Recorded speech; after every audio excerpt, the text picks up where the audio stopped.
Hey, thanks so much for all of your help today. I can't wait to play Blue's Clues with you again. It's gonna be great, don't you think, Blue? Well, I'll see you soon.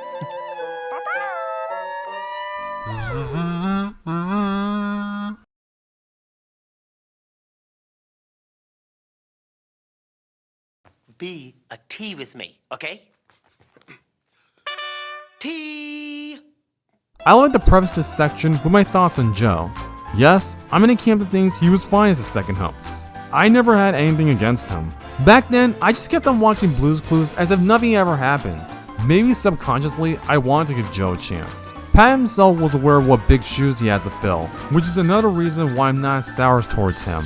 At this point, the children and their parents were probably still grieving over the loss of the man in green stripes. It probably didn't help that Season 5 premiered the day right after Season 4 ended, further cementing that this is how the show will be going forward. That said, there is another side to this huge status quo change. Most of the kids who grew up watching Steve had likely grown up. Meanwhile, a new generation of babies were probably born at that time. So you understand the decision to retool the show for a new wave of preschoolers. And right off the bat, the intro does just that. A rhyme! The intro is given another makeover. Blue jumps towards a bookcase and opens the yellow book with a paw print. She skedoos in as the house becomes real. The cast all appear singing, the Shaker family brings out a pennant displaying the episode's title, and ends with Blue going through the doggy door. This new opening already manages to separate the Joe era from the Steve era.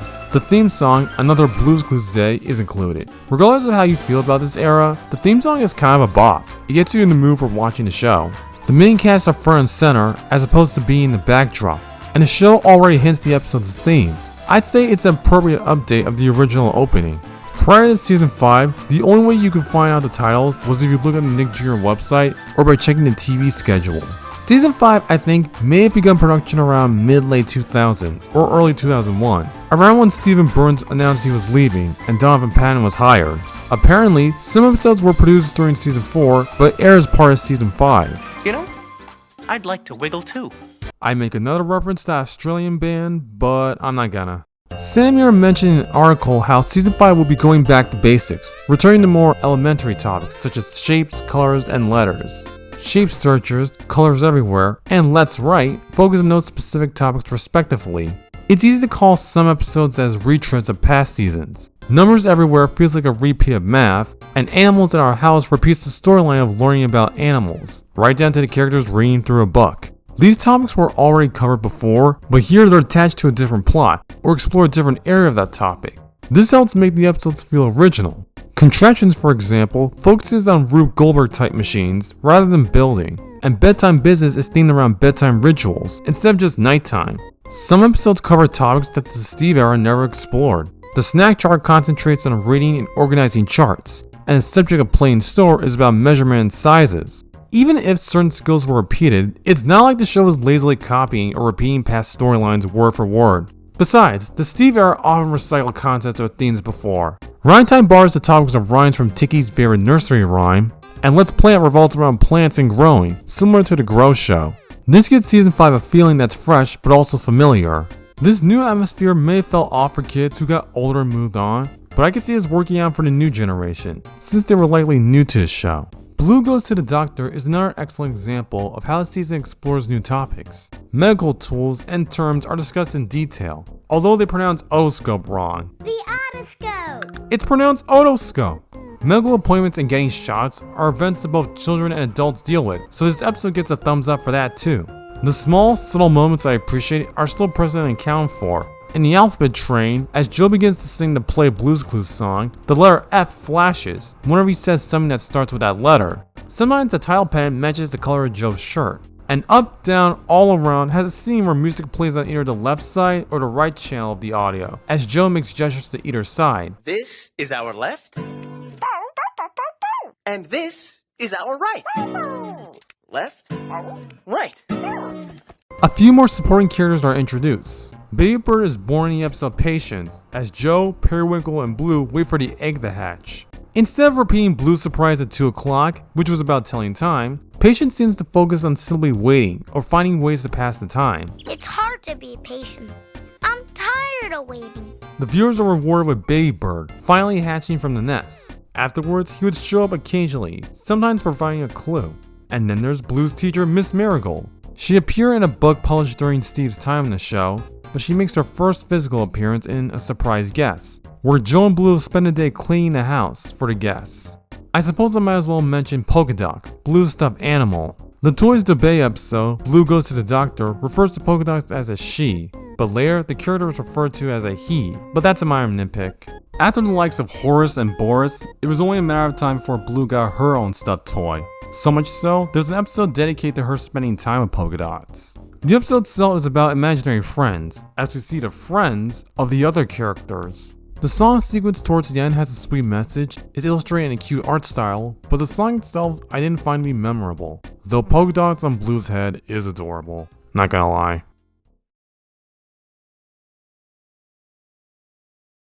Alright, now it's time for an analysis on Joe. I saved it for this segment of this review, since it feels more appropriate and backs up my points on him.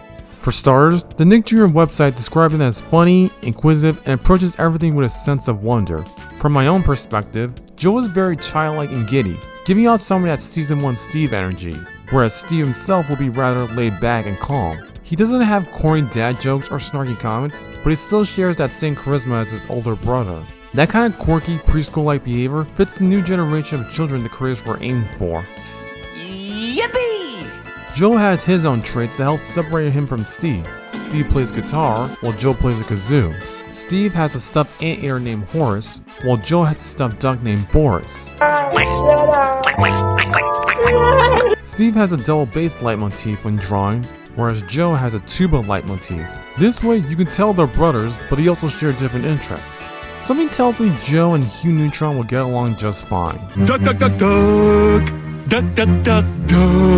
I'd say the biggest difference between these two are their wardrobes. Steve always wore a variation of green stripes or just green in general.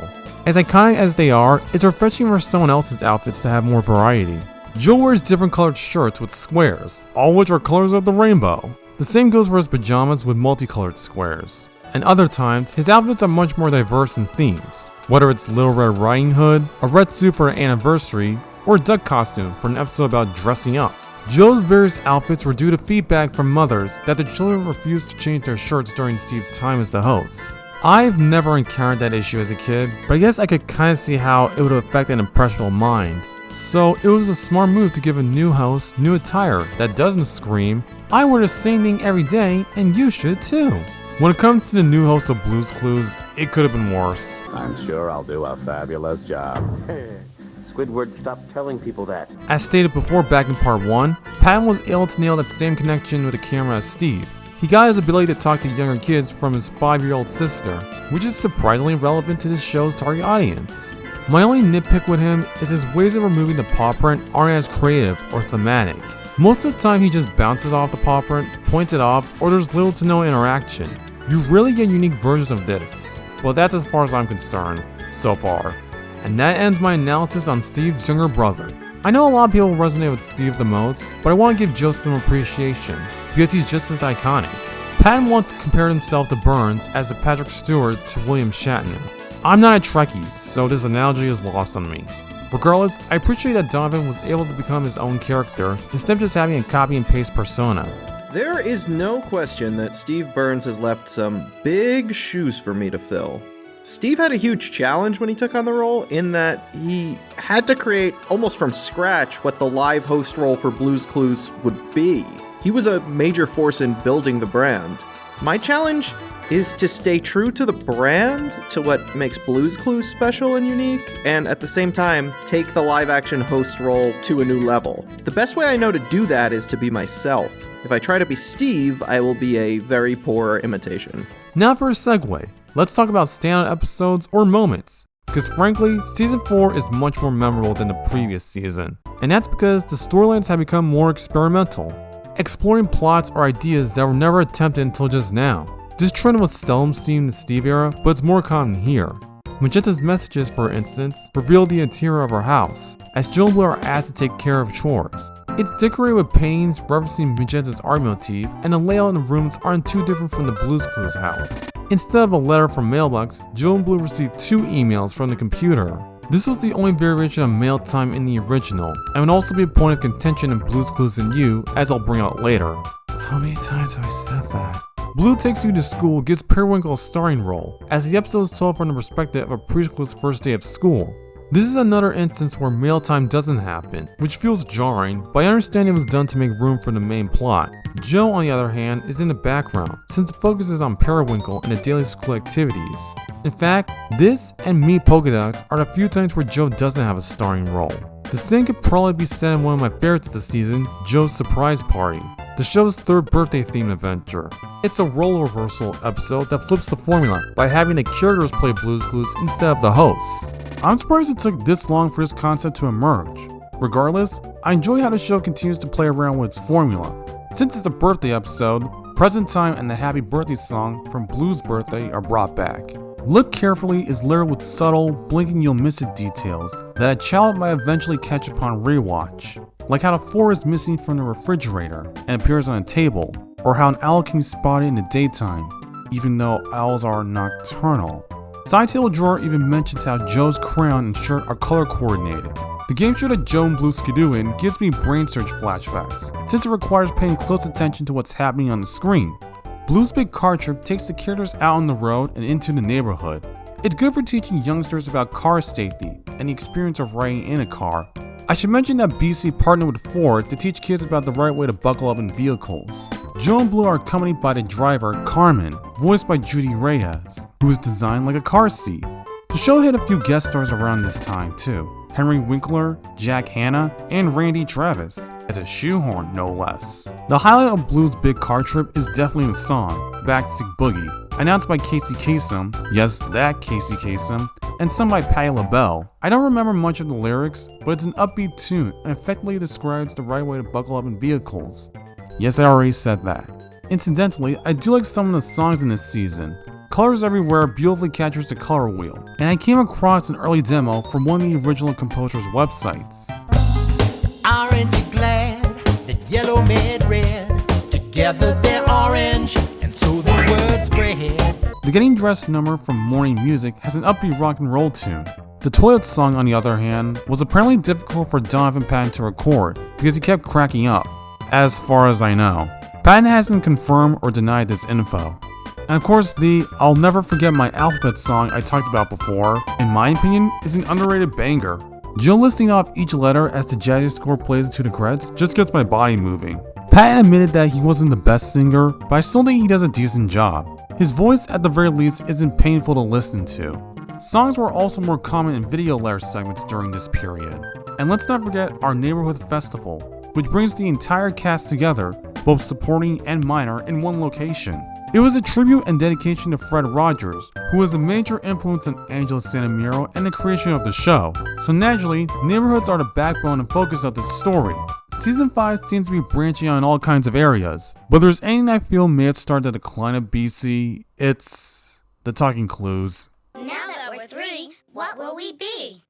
Instead of the clues being drawn and narrated, they draw themselves and sing a little ditty, asking the viewers what they think the answer is. It's exactly what it sounds like.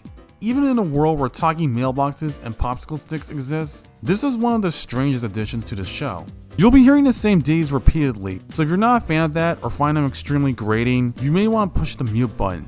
Not only does it take away the charm of learning how to draw, but because each clue sings, the clues don't have instruments attached. The musical accompaniment also helped with the repetition quota when remembering clues. According to Dr. Alice Wilder, the purpose of Talking Clues was to encourage active thinking skills and increase attention span, since preschoolers' concentration was low during research segments. A rule of thumb coined was, if the preschoolers aren't watching, they aren't learning. So giving the clues personalities and the ability to talk made them more engaging. Like everything else, the effect of Talking Clues were examined, and they proved to be engaging to preschoolers. They were talking back to the clues, applying problem-solving skills, which was one of the goals intended. I kinda understand the logic behind this decision, but participation and critical thinking were already well executed with just the host. So it feels odd to introduce this new feature now, after the format had been working just fine for the past 4 seasons. Even if there was a purpose behind this change, this is one of the few times where I disagree with the crew. But that's enough negativity, because for the most part, Season 5 is a showcase of how far the show has progressed. after season 3 that is. Their learning curve has become more adjusted by expanding upon previous topics. The backgrounds and art direction have improved as well, showing tons of bright color schemes. The ones from Blue's Predictions, Patience, and Contraptions serve as some of my personal favorites. And of course, the animation has both evolved since then. By now, the animators have fully mastered the movements of the characters. Mailbox in particular comes to mind for this critique. Pick any episode from season 1, compare it to seasons 3, 4, or 5, and the animation quality is night and day. How far the show has come is greatly exemplified in the 100 episode celebration, the 100 episode of Blue's Clues that aired on June 10, 2002. Instead of playing Blue's Clues, the gang holds a party that celebrates the viewers and all the times they spent together. We get another upbeat song that I find to be underrated. Other children who watch the show share some memories, and since it's the anniversary episode, the show intends on doing a completely different storyline. A clip show. No really, a clip show. Not to sound sarcastic, but a clip show doesn't exactly scream excitement for 100 episodes. They're just a trick to get you to watch old episodes. Other shows that reach this long usually do something ambitious or special. Clip shows are simply montages of previous episodes. I don't mind the format, although it has shown its age. Some shows have still done these plots even after this episode. This may or may not entice the audience to go back and watch past seasons, especially since episodes are accessible on Paramount Plus and other streaming services. However, I think it works here because the montages help the preschoolers reminisce about all the adventures they've had. It's like how Crashbox shows the viewers all the puzzles they've solved at the end of every episode. Like the previous primetime specials, tons of marketing and promotion went underway, getting congratulations from various celebrities who were aware of the show's success, and since this episode celebrates 100 days of Blue's Clues, we get the return of Steve. He came back after departing the show back in season 4, and then everyone rejoiced. Instead of a co-starring credit, he's given a guest star credit, since he's no longer hosting the show. We get a brief summary of what he's been up to at college, and We did the cyclone experiment. No. Yep. And I am co-captain of the junior varsity hopscotch team.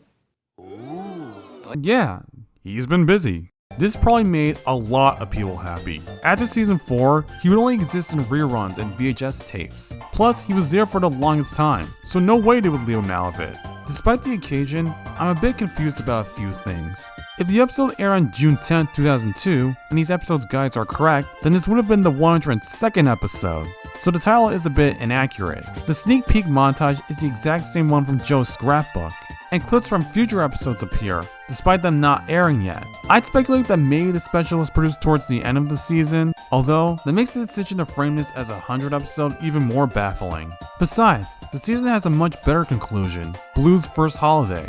This was the second holiday special, and once again, the season finale manages to be my favorite episode. It's an origin story of where Blue came from and how the game of Blue's Clues was created.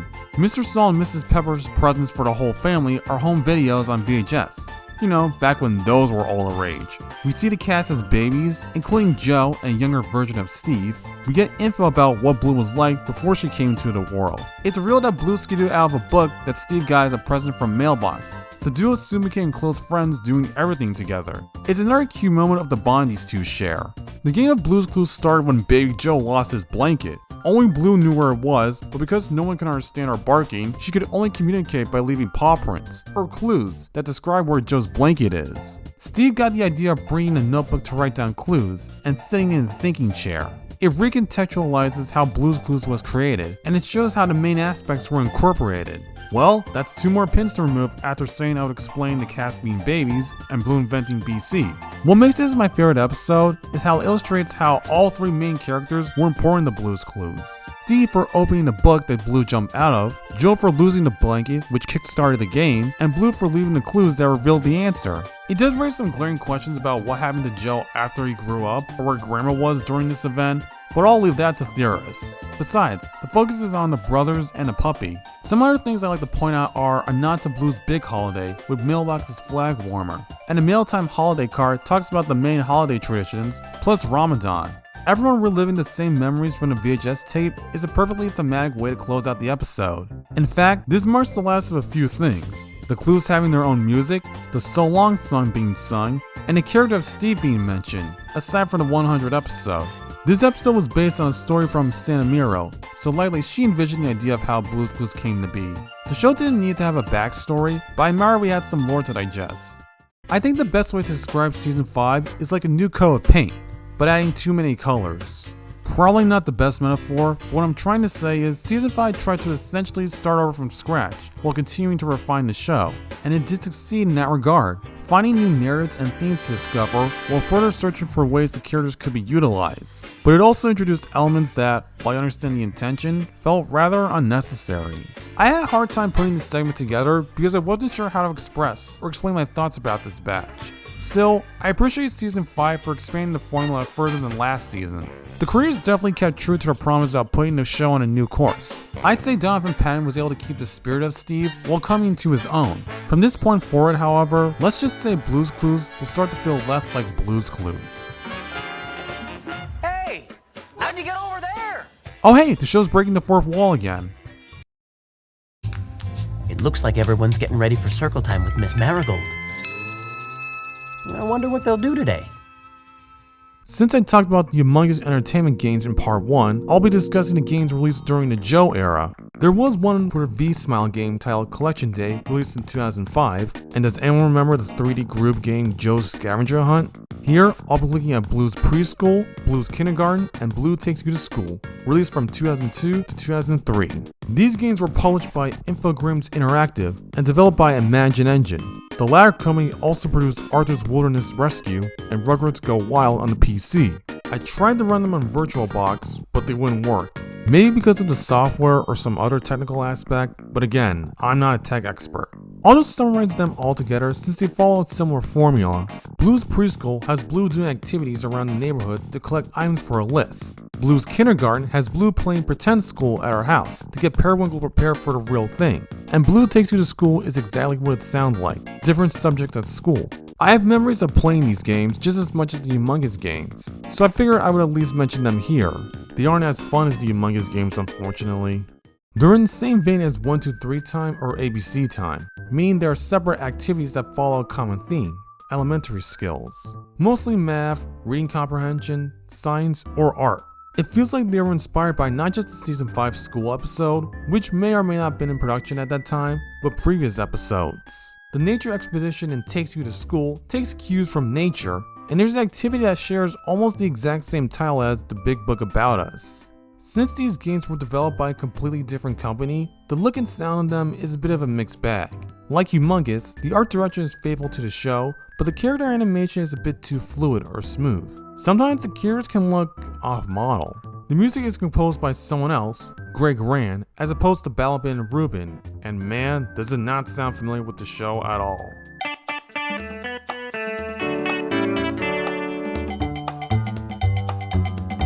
Only a few people from the show were involved in these games. There are some aspects that ImaginEngine games share with Humongous Entertainment: personalized sign pages, animated click points, and the integration of live-action footage with the hosts. However, this leads to what I feel is the biggest issue with these games. Donovan Patton is given nothing to work with. Quack! Much like Steve in art time and reading time, Joe is silent for the rest of the games. At least Steve had a presence/co-starring role in Blue's Birthday and Blue's Treasure Hunt. Joe is almost non-existent, and that's not an insult. Granted, he's not the focus of these games, but it feels awkward just having him in the background instead of playing an active role. Blue's Kindergarten has a hide-and-seek minigame with him that feels rather pointless. Blue Takes You to School, the game, shares the same problem. You do have the option of giving him a painting when you're done, so there's that. The games share the same issues as 1, 2, 3 time and ABC time, where the activities get tiring after playing for a long period of time. Granted, it's targeted towards toddlers and repetitiveness is intentional, but I imagine even they would lose interest at some point. Changing the difficulty does make them somewhat more interesting, I guess. Alright, time for some bright spots. Another common aspect that the ImaginEngine games share with the Humongous ones is bringing show characters, including ones that haven't been seen in a while, such as Bowl and Spatula, Cash Register, and Al Aluminum. The mural in Blue's Preschool combines all things you collected from the neighborhood. It's a decent way to tie everything together. Some activities require planning ahead, like this boat one from Takes You to School, where you must guide the boat to the island while avoiding obstacles. The Rhyme Time segment from Blue's Kindergarten, which borrows the same name as the Season 4 episode, has a Mad Lib style game, where you can insert your own words into a poem. The Science Center from Blue's Kindergarten used to be my favorite as a kid. It's clearly inspired by the Plans song from the Season 2 Experiment episode. One thing I would like to point out is the Plans are voiced by the show's crew. video layer director Richard Perello, casting director Kay McWayne, writer Jeff Borkin, and co-composer Michael Rubin reprises his role as the son. I'm as yellow as a baby chick, but don't look at me. I'm so bright I could hurt your eyes. The game offers printables of the activities you play, so you can try them yourself. But once again, I don't have a printer, or any reason to print them for that matter. The ImaginEngine games managed to deliver the same leisure and educational values of the show and humongous entertainment gains, but they feel like a step down because of the flaws I previously mentioned. Still, I figured it was fair to cover the Joe era games since I went into greater length about the Steve era games. Let me know if you remember playing these in your spare time, because I didn't see anyone else discussing this rabbit and his funky fresh moves.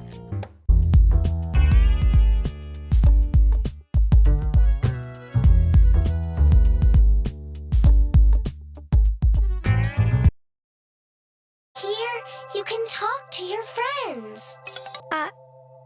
I can talk to you? You talked!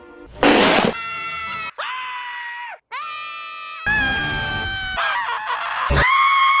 freaking out! Okay, I'm getting ahead of myself. Let's talk. On February 6, 2004, Season 6 premiered with The Legend of the Blue Puppy. On the night of a blue moon, a moon fairy named Muna comes to deliver the story of how special Blue is from the other puppies. It repeats her backstory from Blue's first holiday, with the addition of having a key that unlocks her greatest gift, the gift of being able to talk to the viewers. Goodness! I can talk? This was probably the biggest reveal for the show next to Steve leaving the show. Blue talking in full sentences and not barking is already a lot to take in for preschoolers and even for the parents. I suppose you could argue that Blue could talk if you listen to the rhythm of her barks. Either way, this feels like the show is incorporating yet another unnecessary aspect into an already clear story structure. The integration of these segments affects the pacing of a regular Blue's Clues adventure. As a result, the play of Blue's Clues song is shortened and pitched in a different key, and the games don't offer any skills or last long enough to leave an impact. At the very least, the Blues Room segments relate to the episode's theme like everything else, and Blue discusses her own thoughts on what just occurred. The intro is given another update to reflect another status quo change. It's simply a revamp of the Season 5 opening, just with Blue becoming a puppet, and a set design getting a stage makeover. That means The Legend of the Blue Puppy is the last episode to use the Season 5 intro. I'm already stating a section where I'll go more in detail about Blue's Room, so I'll save the rest of my critiques for later. Season 6 might just be the black sheep of the original show, because this is where I feel the show begins to depart from the original formula, or what made the show successful in the first place. Miss Marigold and Baby Bird are absent without any explanation. In fact, a few recurring characters started to disappear around this time, and the So Long song is replaced with a not as catchy Goodbye song. These changes create this disconnect from the previous season, except for the talking clues, which sadly did carry over here. This is the shortest season 2, with only 9 episodes. I have no idea why this was the case, but on the plus side, that means I can dive into every episode. Starting with Love Day, another ambiguous holiday tradition, similar to Blue's big holiday. Joe gets a mystery card from someone, and the rest of the episode showcases what else? Love! The love of friends and family, or romance between two people. It's all cute, and sweet, and lovey-dovey, and I personally didn't care for it. The episode has this overly saccharine, corny tone to it. I guess it's a good thing that the Paw Print doesn't have a specific gender. You love me. You really love me. Fun fact, that line is a mistranslation of Sally Field's speech when she accepted the Oscar years ago. It's revealed that Cinderella, voiced and played by Mary Stuart Masterson, sent Joe to Valentine. Hopefully Prince Charming was not jealous or went for revenge. Bluestock has Joe and Blue putting on a music festival for their friends in a parody of the 60s festival Woodstock. It's sort of a retread of Blue's big musical, complete with musical guest stars. Toni Braxton, India Arie, Macy Gray, and They Might Be Giants. The latter is known for composing the themes for The Oblongs, Mickey Mouse Clubhouse, and most famously, Malcolm in the Middle.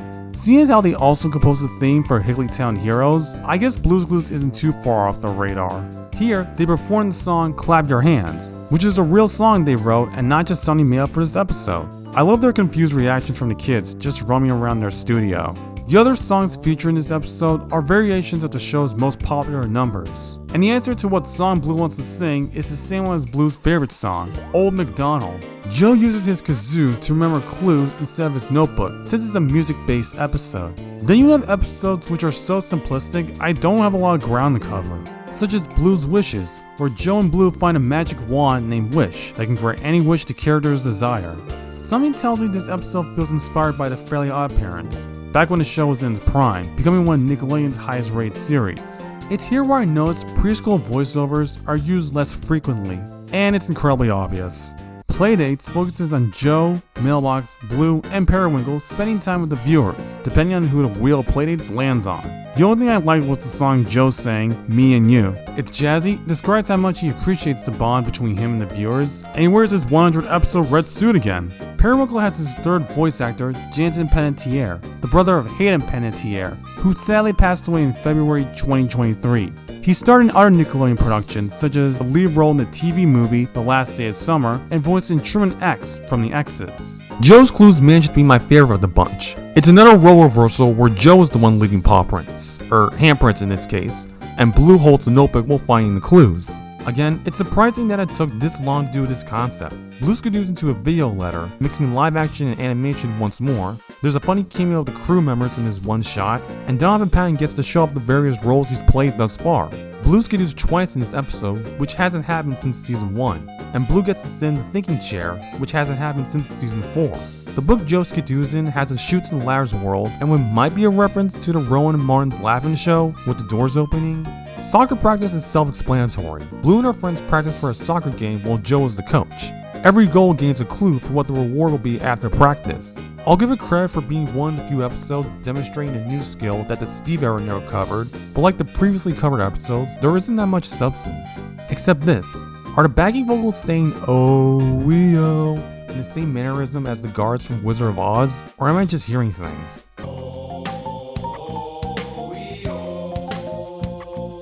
The other two episodes are special occurrences, in which both take place in the Skidoo area. Skidoo Adventure has Joe and Blue on a quest to find letters to get back home in a pretend world they created. After the passageway, the picture flies away. What makes this one distinctive from other entries is how it poses a what-if scenario, meaning what if the characters didn't have a way back home? It's the second episode this season where Blue's Clues isn't played. Instead, 4 letters are what the pair must search for. It's a neat display of the various creativity the crew envisioned, but I could do without Joe's overly silly singing. I thought he sounded fine in season 5, but this is a bit too much. And finally, there's the Fairy Tale Ball, where the duo skidoo in Fairy Tale Land, not Storybook Forest, after receiving an invitation to the ball. They meet some of the most famous characters from children's literature and nursery rhymes. After encountering and referencing storybook characters several times throughout the show's run, I suppose it's fitting to have a story that brings them all together. I'm getting sort of a happily ever after fairy tales for every child vibe from watching these characters interact. Though I must say, it was a missed opportunity to bring back Baby Bear, Gingerbread Boy, and Girl. Are the 3 little pigs doing the Macarena dance by Los Del Rio? Guess I spoke too soon about pop culture references back in the season 4 segment. Even though Bluestock was the last episode to air, the Fairy Tale Ball was the last episode produced. I suppose I go with Bluestock being a slightly better finale. Having guest stars and doing covers of iconic tunes, I think better thematically closes out this batch. Sort of. In hindsight, analyzing every episode was probably beneficial, because it made me realize something. If I could summarize season 6 in one word, it's gimmicky. Every episode has a unique character or storyline that serves as the basis for that episode. As much as I admire the show for experimenting with or subverting its formula, I can't help but feel it was a desperate attempt to constantly keep the show fresh, in the hopes that it would last a bit longer. As a result, there just isn't any substance to this batch as the previous 5 seasons. There weren't specific skills to learn, just surface level plots without an overarching narrative. The stories felt empty without any hook to attach to. Having a main character undergo such a big development may have caused people to lose interest. In fact, I read some message boards on the Archive Nick Jr. website circa 2004, where people were discussing their first impressions of Blue's Room. Some welcomed the new changes with open arms, while others were heavily against them, providing some incredibly harsh criticism. Behind the scenes, the crew were notified in 2001 that production would cease in 2 years, so production on this season likely occurred in 2003. Eventually, it was revealed that Blue's Clues was cancelled and wasn't renewed for another season. Up to this point, seasons were blurred together, and the crew worked continuously with no hiatuses. This further adds to my belief that the show is trying to be experimental in its final season. Instead, these modifications have only alienated season 6 from the rest, making Blue's Clues feel like a completely different show. I think I may have cleared that season 6 might be my least favorite season. But wait, not so fast. We're not done with Blue talking just yet. Pinky? No.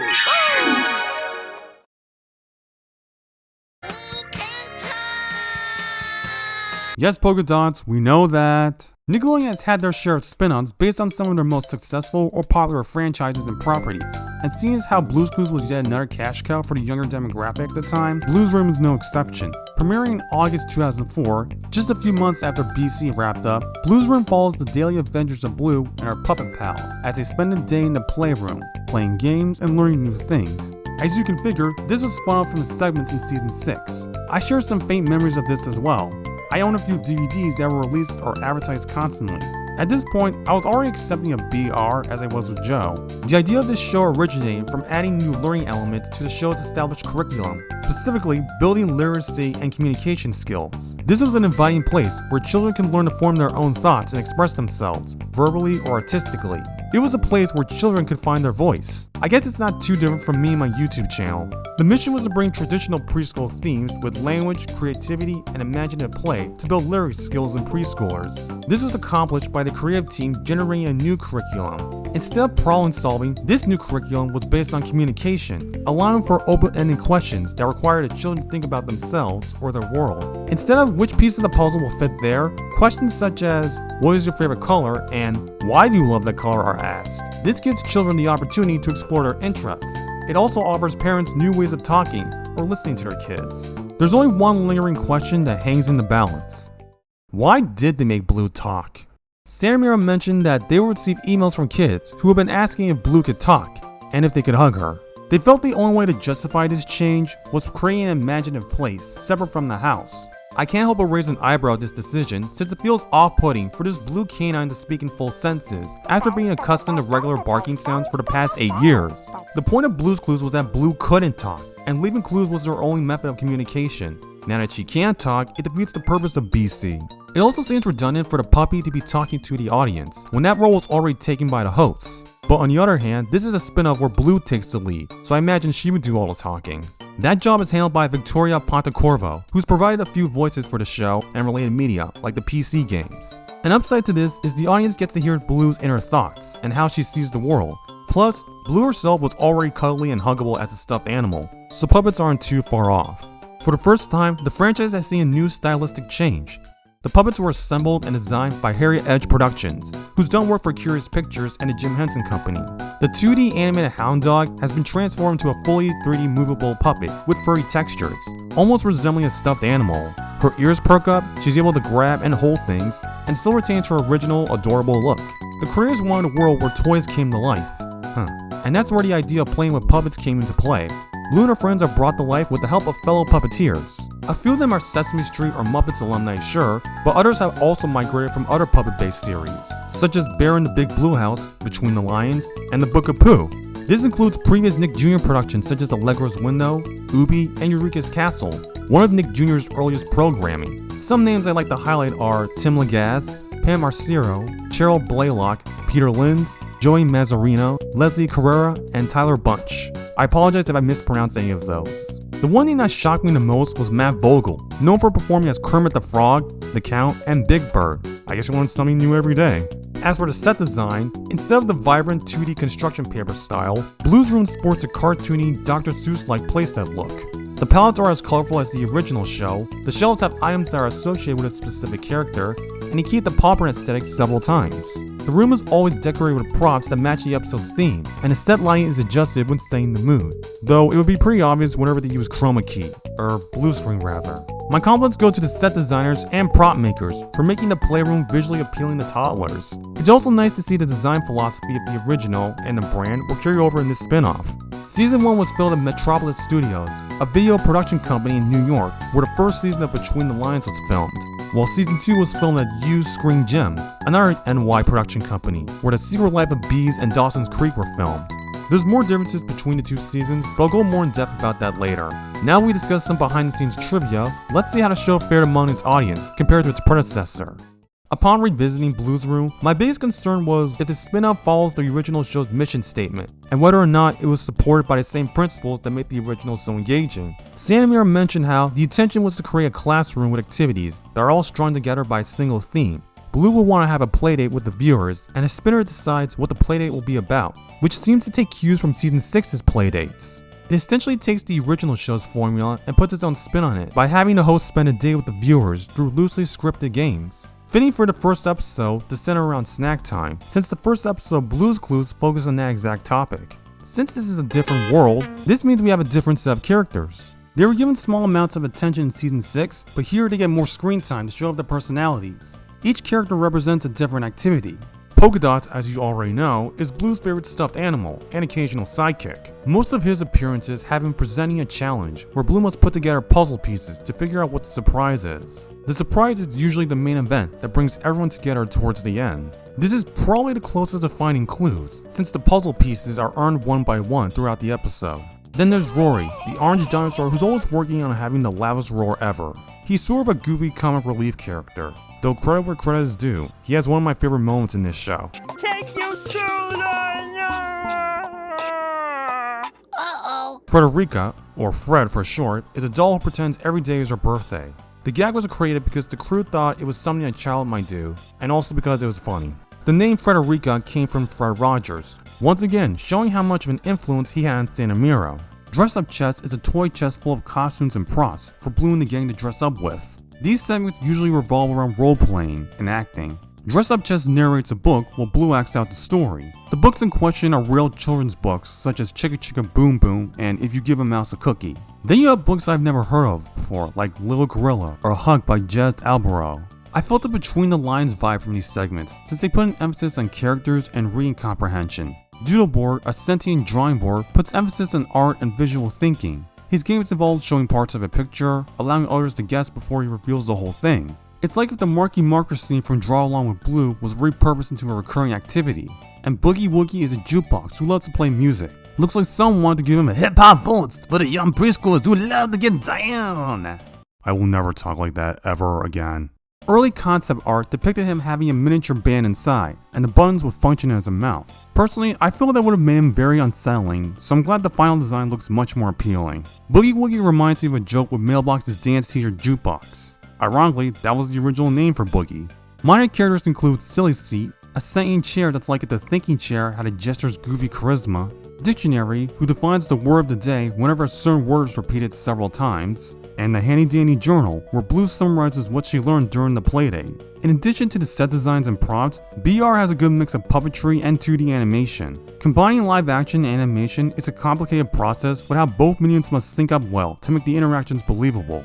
It's a bigger challenge to combine puppetry and 2D animation, because while puppetry does sort of count as live action, instead of humans, puppets are interacting with animated characters, and several graphics have to sync well with the screen and or puppets. Surprisingly, the editing of this show is just as polished as BC. The way props shift from real to 2D is practically seamless, and the compositing on some shots is clean. The trick is to keep the camera still. The mixed media attempted here is a step up from the original. With that said, there is still a lingering thought in the back of my head. It's easy to compare this to something else from a different children's show, Elmo's World, a segment that features a main character with scenes that relate to the episode's topic. Elmo's World was an additional segment incorporated in Sesame Street's main format that eventually became its own show. The distinction that separates BR from EW is that there are no skits, and the segments don't always play out in the same manner every episode. BC's format is still retained, with small adjustments to accommodate the new setting. The show still includes audience participation and do-it-yourself sections just as BC did. The crew who worked on BC collaborated on this as well, so naturally the vibe of BR feels familiar. Nick Balaban and Michael Rubin composed the background score, as this is the last time where they wrote music for the franchise, and the theme song, which is, not gonna lie, kinda catchy. The intro reuses clips from Season 6 as well as the first season of the show. Season 1 episodes end with musical remixes, while kids in the background sing about the episode's topic. Clips from various interviews with Blue are also included. These jingles also admittedly got stuck in my head, although I much prefer the musical variations of the credits from BC. Elmo's World had live action segments featuring children. Blue's Room doesn't quite do that. Instead, they bring children onto the set, one of which is a kid named Antonio. His real name is Antonio Ortiz.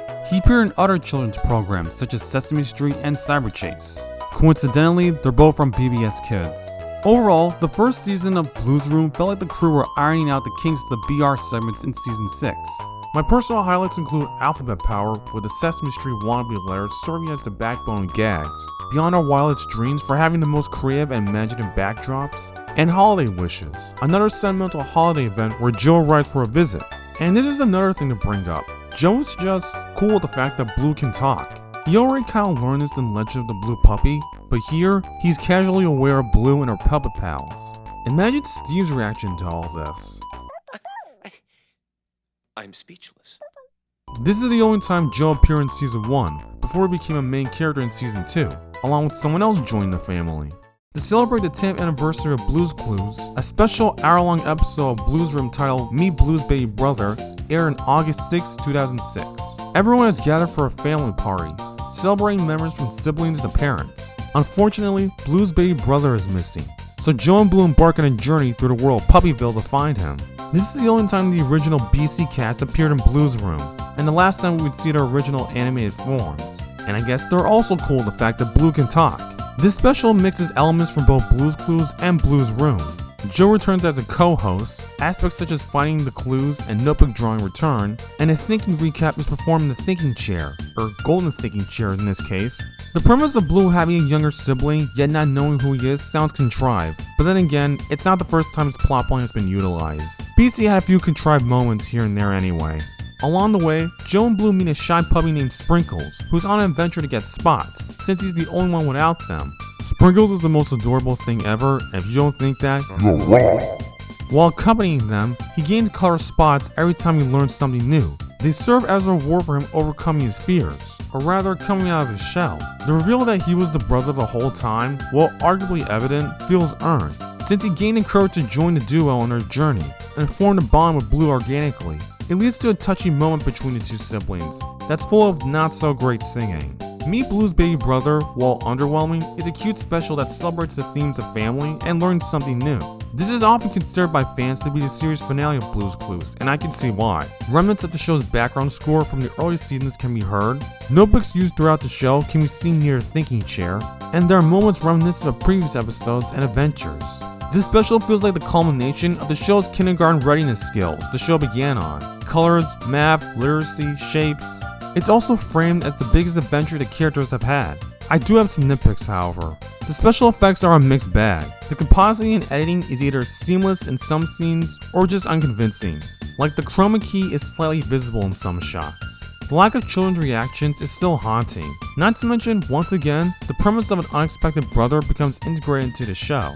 Honestly, at this point, I'm kinda used to it. Won't be the last time this plot point will occur. Afterwards, Nickelodeon ordered 10 more episodes of the second season.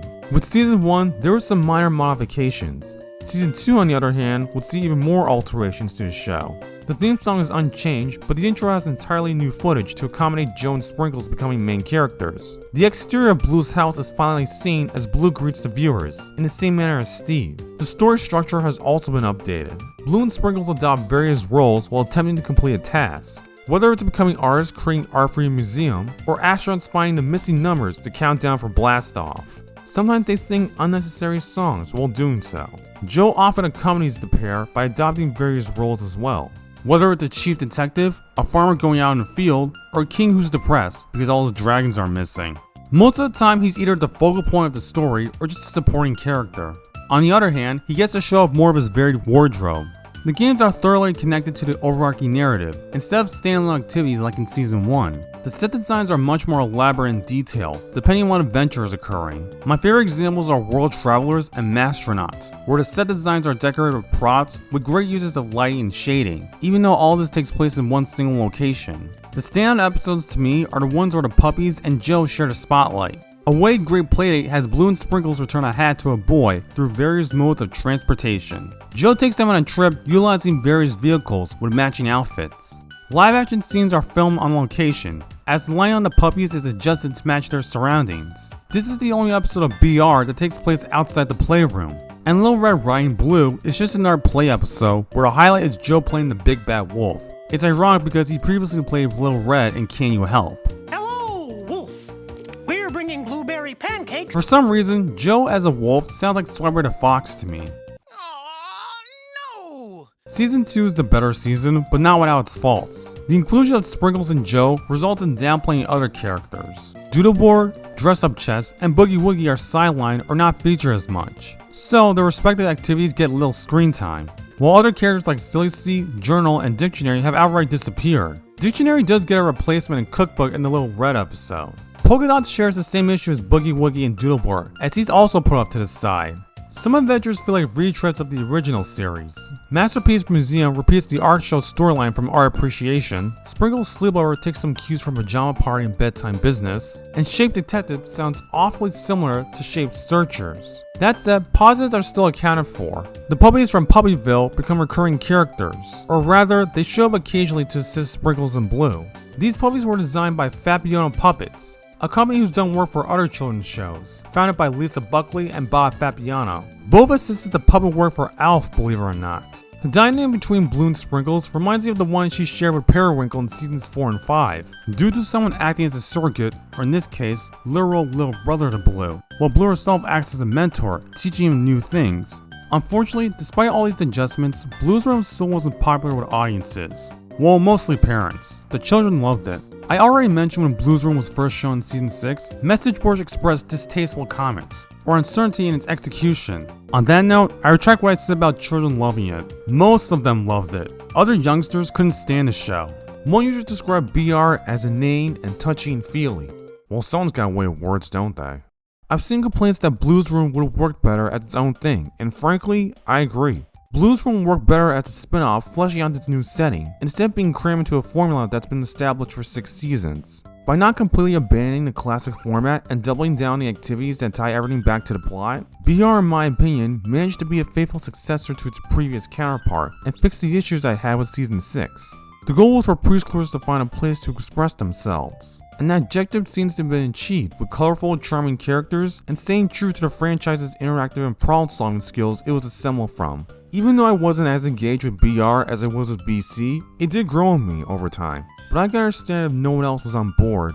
None of the franchise's iconic characters were present, outside of Me Blue's baby brother. I read an entry from DeviantArt user Prince Callum who speculated the reason why Blue's Room didn't catch on was due to not getting a strong following from the start, and putting emphasis on the cute syrupy tone, which is ironic considering that's initially what the creators wanted to avoid when developing BC. My take on why this spin-off didn't last long is because people were still put off by these changes, and as a result, it didn't grab nearly as much attention as its predecessor. The show aired from 2004 to 2007, lasting only 16 episodes, 17 if you count Me Blue's baby brother. That's too bad, because I'd say BR had just as much appeal and charm as the original series. A spin-off I feel should add new elements to the franchise that the original show didn't deliver, while still staying faithful to its roots. And just like BC, the creators slowly figure out how BR could play out, while also finding new ways to expand the learning aspect and utilize characters. I'm not sure how to end this segment, so I'll leave you with this. Angela Saramir once posed a hypothetical question about Blue's Room on her website, asking, jumping the shark or answering kids' dreams? I'll let you be the judge of that. For me, I probably lean toward the former. And I love my dragons very much. But you see, they're missing. Mail that never fails makes me wanna wag my tail. Mail. What? Prior to Me Blue's baby brother, Nickelodeon aired a TV special to celebrate the show's 10th anniversary, Behind the Clues, 10 Years of Blue, which aired on July 27, 2006. It was a documentary done in the style of VH1's Behind the Music. This and Behind the Laughter from The Simpsons are the only media I know that references long-running series. Jim Forbes, the narrator of BTM, even describes the show's history and impact, which ironically is what I'm doing. Aside from 100 episodes, many shows that reach the 10-year milestone usually aren't a franchise in a special or noteworthy manner. I have faint memories of watching this when it first aired, back when I was still in the BC phase. The creators, cast, and crew members of the show shared their input and insight to the show's legacy, alongside other Nickelodeon stars and people in the entertainment industry. I'm a little disappointed that Todd Kessler wasn't involved, though he did mention how he's moved on from the show. Most of the tree we discussed is information that I already explained in part 1, like Steve's fear of going bald or how Blue was originally envisioned as a cat, so here are a few exclusive details revealed. Stephen Burns originally had long hair that had to be trimmed to fit the child demographic. Mr. Saul originally had a Brooklyn accent in the 1995 pilot. Celebrities such as John O'Hurley and Phyllis Diller apparently auditioned to become the next hosts, though this is probably just a joke.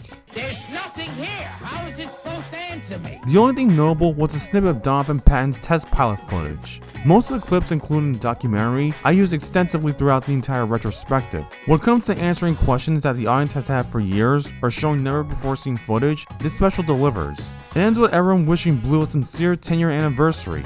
I couldn't think of a more genuine way to close out Behind the Clues. I suppose the rest of this segment could be a Where Are They Now analysis. After Blue's Clues ended, the creators, cast, and crew members naturally went their separate ways. First off, the creators moved on to projects that demonstrate the acquired knowledge they gained from working on BC. Tracy Page Johnson will become part of Yumiko, a media company that specializes in mobile games for preschoolers, such as Yummaloo, which encourages healthy eating. Angela Santamiro co-founded Out of the Blue Enterprises and will create 2 more preschool-focused programs for PBS Kids, Super Y and Daniel Tiger's Neighborhood. The former was originally a 1991 pilot produced by Cup of Coffee Animation, when BC was still in production, and the latter was another case of Santamiro taking influence from Mr. Rogers. After Keith, co-creator Todd Kessler will write a book titled The Good Dog, illustrated by Jennifer Grey Olson. The book received critical acclaim, and it showed Kessler applying what he learned about narrative storytelling and children's attention spans. As for the other crew members, writer Adam Peltzman would create Wally Kazan for Nick Jr. and co-create The Odd Squad for PBS Kids. Composer Michael Rubin would later go on to write music for Bubble Guppies, while Nick Balabin would write music for Word World. Sasha Palladino will write for and develop Ni Hao Kailan, a show that taught Mandarin language and Chinese culture, and would later develop or create Henry Hugglemonster, Miles from Tomorrowland, and Mira Royal Detective, all air in the Disney Junior Network. Alexa Hurek would serve as a creative director for Little Einsteins. Jennifer Oxley would direct Wonder Pets and co-create Peg Plus Cat. Coyle Chana will become part of Lion Forge Entertainment as Senior Vice President of Animation. Ian Chernenshaw will work as an art director for Cap and Mikey on the Nicktoons Network. Director Elizabeth Holder will form her own film company, Holder Productions. Animation director and storyboard artist David B. Levy will write several books giving tips for people wanting to get involved in the animation industry. And then there's Team Umizoomi, a show that shares a good chunk of the writers, producers, and consultants that worked on BC, as well as adopting the live-action animation hybrid with colorful graphics. And of course, what became of our 2 hosts? Stephen Burns starred in short film projects and continued his music career, writing for albums, music videos, and TV shows such as Young Sheldon. Not only did he write and perform the theme song, but he also guest starred in an episode. Donovan Patton would later perform as Joe whenever BC was involved in another Nick Jr. production, or otherwise. He too would also star in short film projects, as well as voice Bot from the aforementioned Team Umizoomi. It's the exact same voice. I'm getting a call right here on my belly. I'm starting to wonder if Blue's Clues really does predict the future. Actually, no I don't. It's just another coincidence. And before I forget, the puppets from Blue's Room wound up in the Nickelodeon animation studio, as seen in a TikTok video from July 2022. Needless to say, the cast and crew moved on to bigger things, obtaining the lessons learned while working on BC. After BC was cancelled and Blue's Room eventually faced the same fate, Nick Jr. would spotlight new programs, either ones that premiered after Blue's Room or ones that would air alongside the 2 series. The most blatant case would be Dora the Explorer, which seems to be their second longest running franchise. Dora soon became the new flagship show, being run and advertised just as constantly as the Blue Spotted Canine. I feel like because Blue's Clues executed such a unique way of educating viewers, many programs afterwards tried to capitalize on that same method. BC essentially kickstarted a niche of interactive programs for preschoolers. The show and spin-off would still exist through reruns and a Noggin subscription service years later. But overall, the franchise was kinda dead at this point, and no new projects will come from the franchise since.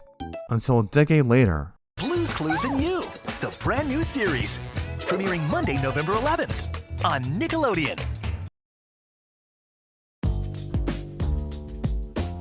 Originally, I was planning on talking about the Joe era and the Josh era in one video, but now we're nearing the end of the year, I've changed my mind.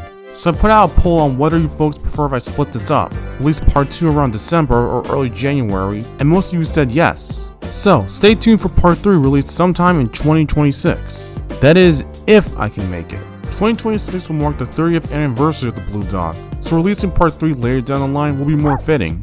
I don't want to get everyone's hopes up, so again, stay tuned. I'm AJ Pearson, and thank you for watching. Psst, here's a sneak peek, just for you.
God damn it, Blue! You got paint in the goddamn house! You bitch!